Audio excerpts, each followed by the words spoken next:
Welcome to revAMPd, the #1 amputee podcast hosted by an amputee and brought to you by Dilatory Orthotics and Prosthetics in Pittsburgh, Pennsylvania. I'm Brian Mosier, the social media advisor for Dilatory, and I also happen to be a left below knee amputee. Let's get into today's episode.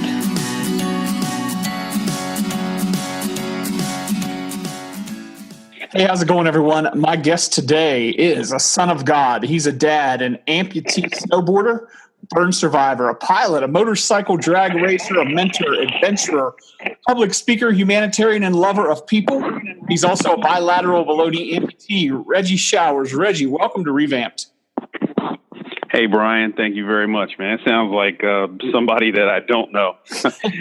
With all those titles, it's kind of hard to believe that, over a number of years that a human being is capable of accomplishing a lot of things. But I've used people who have inspired me, people who have made significant strides in their own personal journey to inspire me to make some in mine. So now I'm just trying to do the same thing, man, and give back to my community. Man, that's so awesome to hear. Now, if I read your story right, you became an amputee, what, in 1978? Yeah, back in 1978, I was 14 years old at the time. I grew up in Philadelphia, West Philadelphia, born and raised. Okay. And back then, we didn't have Will Smith grew up 2 doors from my house. The true story. Wow. And he was a neighbor. His mom was like a second mom to me. Anyway, I back then, we didn't have Xbox or PlayStation. We didn't have the internet. All we had was outside. Yeah. And all that outside offered, and some of outside was pretty dangerous. And some friends of mine, we decided we were going to go hang out at the local train track, railroad yard. And this is something that we did on the regular. And it was a playground for us kids. And I decided that I was going to go climb to the top of one of these boxcars that was parked out on the train tracks. And I got too close. When I got to the top of the boxcar, I got too close to the overhead power wire that was stretched over top. And the electricity arced onto me and knocked me right out. I got hit with 13,000 volts of electricity. I thank God every day, man, when he gives me another chance to open my eyes. Man, so, as a result. Yeah, wow. I'm sorry. No, go ahead. Yeah, go ahead. Yeah, as a result of, the electrocution, my feet were the ground point, and the electricity as it exited my body just killed all the muscles and tendons and flesh in my feet area. Oh, wow. And I had to become, I had to have both legs amputated below the knees. But I can tell you something, man. I never once cried about what happened to me. I never felt any pity or sorrow for myself. Now, I cried about a whole lot of that pain that I went through. I suffered 3rd-degree burns over 35% of my body, and and then going through the amputation. That was a pretty traumatic injury that I experienced. But good Lord, he pulled me through. And my parents, I had an amazing support system. And they all told me, they just kept beating in my head. Hey, listen, it's okay. You can get over this, and we're going to help you get over it. And they were right. They had no clue, but they were telling me all the right stuff to keep me motivated to keep going. So that's what I did, man. Back then, prosthetic leg technology was archaic compared to what it is now. Right. And I had some pretty janky prosthetic legs that I had to walk on. They were basically like walking on a couple of cinder blocks, but it was all we had, man. And we made do. And I made do. So, I definitely want to ask you about those early prosthetics, but you said 13,000 volts, right? Yes, sir. Wow. I was looking, when I was preparing for this earlier today, that's like a ton more than what our country would even use when they electrocuted someone, by execution. That's right. That's insane. That's right. I did the research, and because I was pretty curious about it myself, and I think they use like 2,500 volts to kill a person in the electric chair. And I felt pretty pretty good, man. And I survived 13,000. Oh, we my got goodness. some other amputees that are out there. My friend Jason Koger, he's a bilateral upper extremity, upper arm amputee, and he got hit with 7,500 volts. Wow. And I told him, he's half the man that I am. Real men take it at 13, Right. But, yeah, it's I thank God, man, every day. Oh, absolutely. I open my eyes. Yep. So some of these early prosthetics that you had, what were the, I'm obviously nothing compared to what we have today, but what were they like? Did you have ones at first that were wooden, or were they made out of other things? So my very first set of prosthesis had the old trusty dusty Satch feet. They were basically wood and rubber. Yeah. And they were the prosthesis themselves. Each individual leg was super heavy. I wish I kept them. I actually threw them away. But I wish I had kept them, but I was ignorant at the time when I moved on to more advanced prosthesis. But they were held on. The suspension system was nothing like what we have today. I had to wear a belt, like a garter belt, around my waist that had straps that would run down the front of each thigh and connect to a strap that was riveted into each side of the prosthesis around the top of the socket area. And that's how my legs stayed on initially. And it was pretty bad, man. It was, but it was all I had. And, there weren't visions of elevated vacuum or pin locks and just shock absorbers and carbon fiber, energy returning feet. None of that was, even thought of at the time. But we made do. Over the years, I did progress into some liners. They started making polyurethane liners that I would use, a sleeve to go over the outside of the prosthesis and then over my thigh. It was so super hot. I mean, in the summertime, and I would sweat, and I was just constantly, just rolling them down, wiping the sweat. They would get pinholes in them because it was a cheap quality polyurethane. And it was a mess, but it's all we had. Yeah, and we made do. So I tell people nowadays, if they're facing a potential amputation, I say, it's really not a bad time to have an amputation, especially if it's going to save your life. Right. But with prosthetic leg technology being what it is, it's you really don't lose a hell of a whole lot. Right. So you're 14 years old when this happens to you, and you talk about as far as what happened, the event part. You never cried or you never complained, and you went on with how did you determine at such a young age that I'm just going to live my life and just and still have this great life? Well, I have a lot of faith, and the good Lord was holding my hand as I went through this journey. He was ultimately in control, but at that time, I didn't know. I mean, I look back now with all the knowledge and confidence that I have. I know that's what the case was, but at that time, it was basically, it was my support system from my parents, and I was just a very tenacious kid. When I set my eyes on a goal, man, I was like a pit bull locking on a ball or something. I was not going to let go. So I convinced myself that I was going to learn how to walk using these prosthetic legs.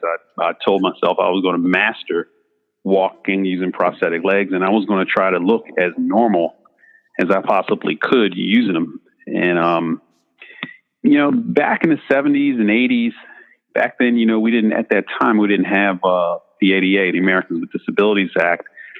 And there wasn't a lot of awareness about the awesomeness that is people who live with a disability. Human beings are amazing. I think each and every one of us is born with a gene inside of our DNA that it allows us to overcome obstacles. Right. I don't think everybody knows about that gene, that gene that's imprinted in our DNA. I think some of us have to face certain trials in order to exercise that power that we have. Some of us go through life, not really having a lot of heartache and tragedy, and we don't truly get to see how strong we are. But those of us who have been knocked down, we make up our minds that, you know what, I'm going to get back up. And then when you do that, when you do get back up, there's a certain confidence that comes with that. And then you start to spread that confidence exponentially into other areas of your life. And it's like a snowball effect, man. You just start steamrolling. You say, you know what? I'm going to learn how to walk using these prosthetic legs. Check. Got it. What's next? Let me ride a bicycle. Check. Got it. Let me move on to playing softball. Check. Got it. And we just keep progressing. And that's what I've been able to do with my life over these past 39 years since I became an amputee, and just keep checking off these off my bucket list, things that I wanted to do and accomplish as an amputee. So I think I might have answered your question. Yeah, I don't know if I did or not. Yeah, absolutely. Rambling. Oh no, that's good. That's good stuff, man. So when did you get interested in racing? Ever since I was a kid. And I'm talking like 6, 7, 8 years old. I was in the Hot Wheels and Johnny Lightning. I was in a slot car, AFX slot car racing. My friends would come over. We'd set up tracks and have competitions at my house. Cox 049 gas dragsters. We used to have drag races out in front of my house on Saturday mornings with little gas cars. And so that was my racing bug. I was a huge Evel Knievel fan. I like watching him. Speed Racer, my favorite cartoon. Tom Slick, all those cartoons. I grew up watching them, and I knew that somehow, somewhere, that I was going to do some kind of racing, be it recreationally or professionally. And when I went into college, I think it was in my first year in college, I'd saved up some money and I was going to buy a street bike, motorcycle. I don't like motorcycles. I rode motorcycles as a kid, or dirt bikes rather. And my parents were dead set against it because I was an amputee. Okay. And they figured, you're going to hurt yourself. And a lot of the general public, looked at me as, dude, you're an amputee. Why you want to ride a motorcycle? You're a joke, and I just kind of used that to fuel my fire. Their negativity and their cynicism, I just used to fuel my fires. I'm going to go out here, most importantly, prove to myself, that I can do this. And it's another thing too, that I learned about strength. Whenever we face something that's hard, if we stick with it, we'll develop strength over time. That's a positive byproduct of anything that's hard is experience and strength. It's like a bodybuilder. They go to the gym, they lift heavy weights. After a while, their muscles get bigger and they get stronger, and that's what we do when we face anything that offers us resistance. So riding a motorcycle as a bilateral below knee amputee was hella challenging back then with the prosthesis that I had. And it was just super, super hard. So I had to focus a lot more on being safe while riding it. So all that extra focus just made my skill set go through the roof, riding a motorcycle. And I got talked into racing another guy who had an identical bike like I had on the street, and which I don't condone street racing, but that is, where I got my start in Philadelphia. Sure. We had a huge street racing community. And I was scared to death. I didn't know what the hell I was doing, but I ended up beating the guy. And that feeling was so overwhelming that, I just beat this dude. And he's an able-bodied rider, and I'm a disabled rider. And I was like, I have got to pursue this feeling. This is the most amazing feeling in the world. And that was the start of me racing motorcycles. That was back in 1983. I think it was 83, 84. Yeah. Wow. So I read that, as you're getting into racing, you may have had a little trepidation about being rejected by race officials. And so you wore long pants so they didn't know you were an amputee. Yeah. Once again, we didn't have the power of the disabled wasn't as aware. We weren't as aware as a society about the amazing things that disabled people can do. So back then, you were crippled. That was Right. the politically correct term. Well, then it changed from crippled to handicapped, and people looked at you as you were less than. And I was not the one to be looked at and categorized as handicapped or less than. Right. And I knew my capabilities. I knew that if it was something that I couldn't do, I was going to learn how to do it. So racing motorcycles, there was some negativity from some friends, and that kind of left a emotional or psychological scar.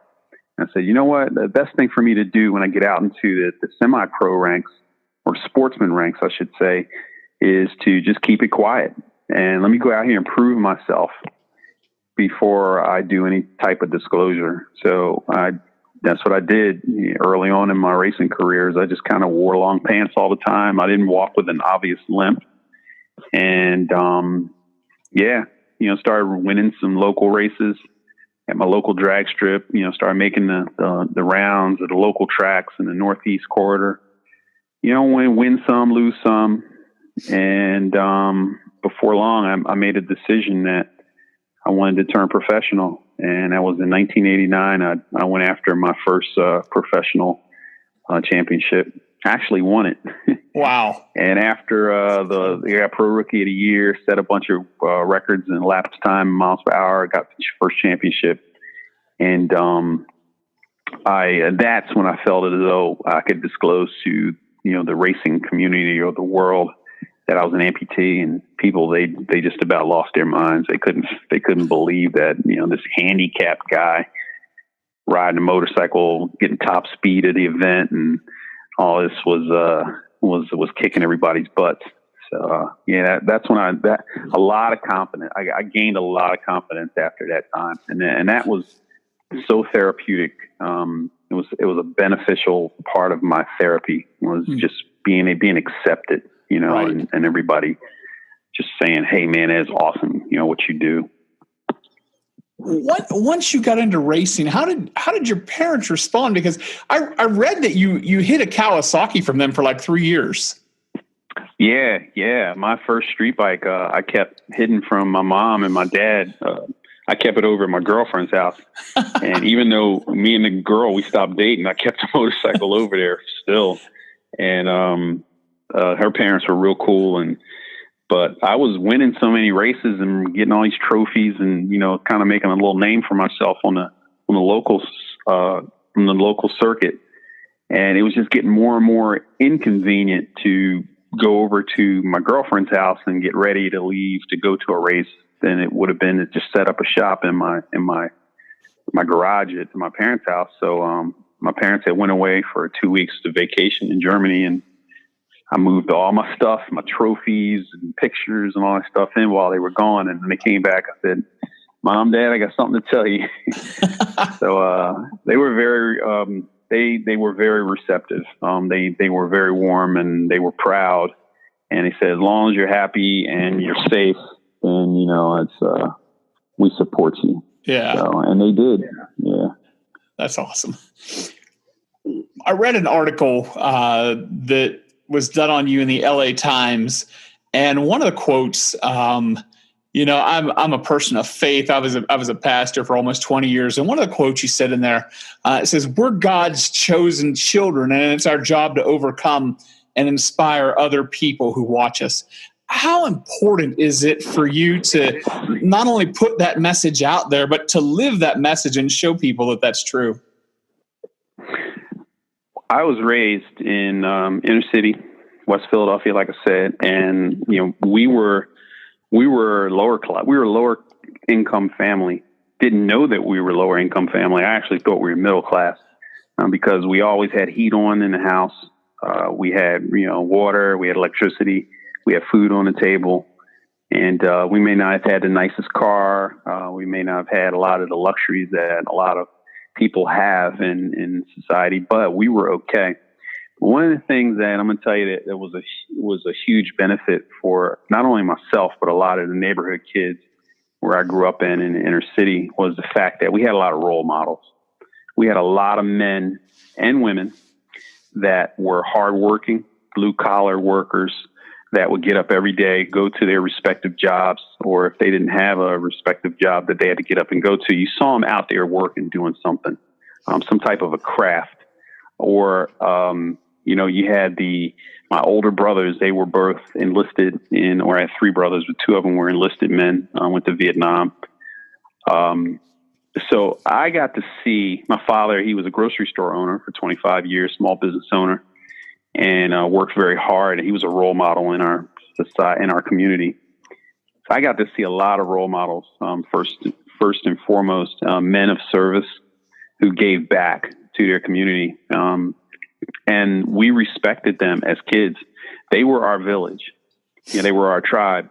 Right. And not only could I get disciplined by my family, but they could discipline us kids as well. A lot of the men in the neighborhood, we respected them.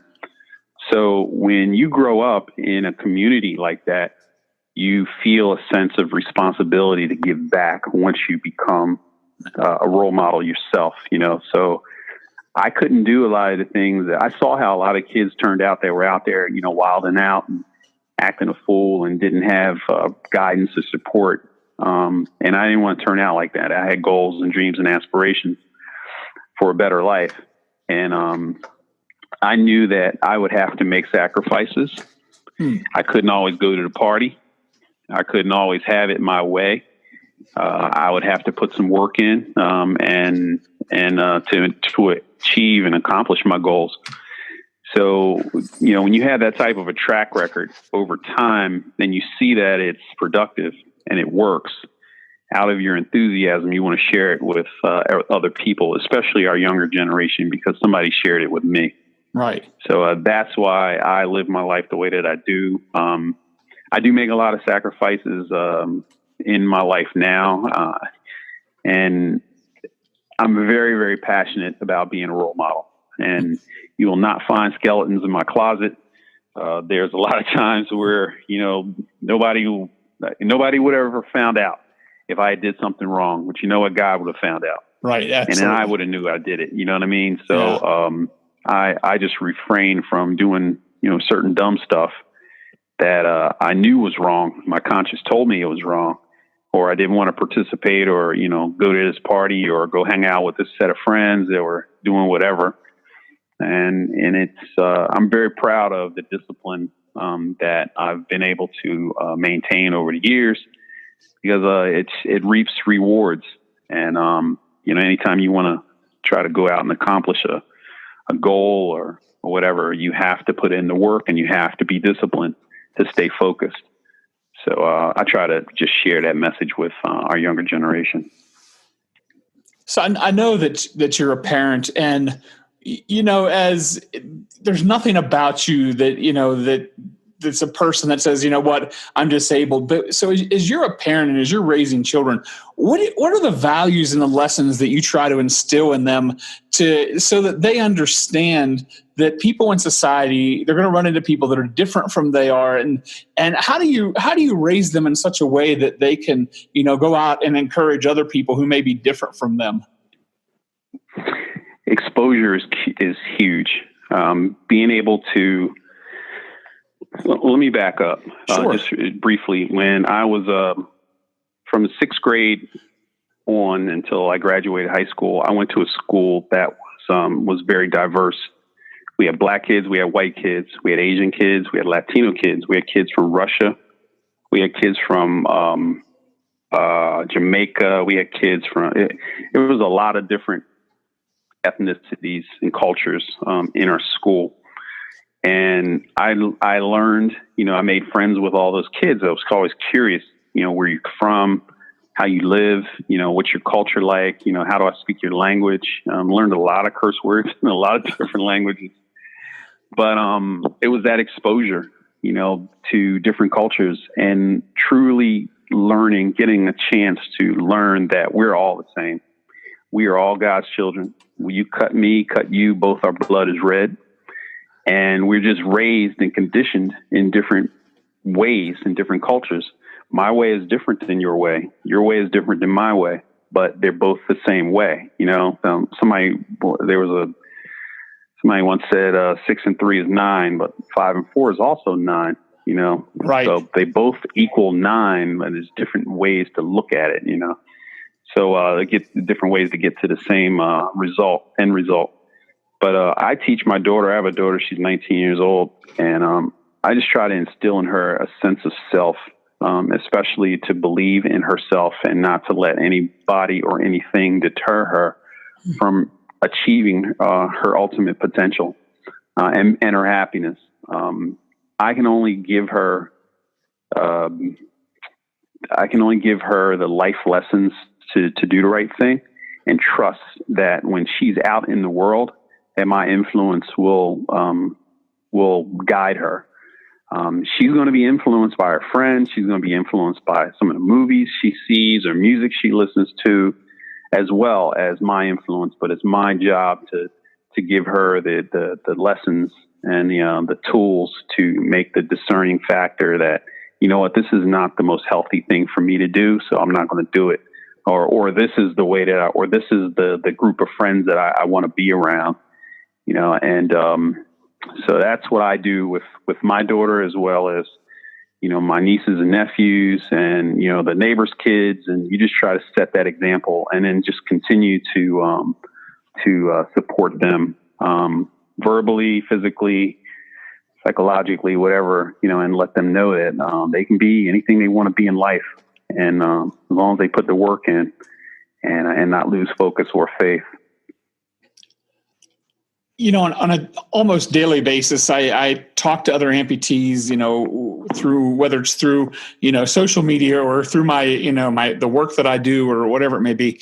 And, you know, I run into a lot of amputees who they're really struggling, you know, whether it's emotionally or physically. You have amputees who, you know, they feel like life is over, or they feel like giving up, and they don't know how to find themselves again. What kind of advice or encouragement would you have for people that to say, you know, life's not over and that you can go on and do anything that you want to do, even after you become an amputee? One of the things I think that's going to help the new amputee. See, when I became an amputee, I was a kid still. So kids are very, very resilient.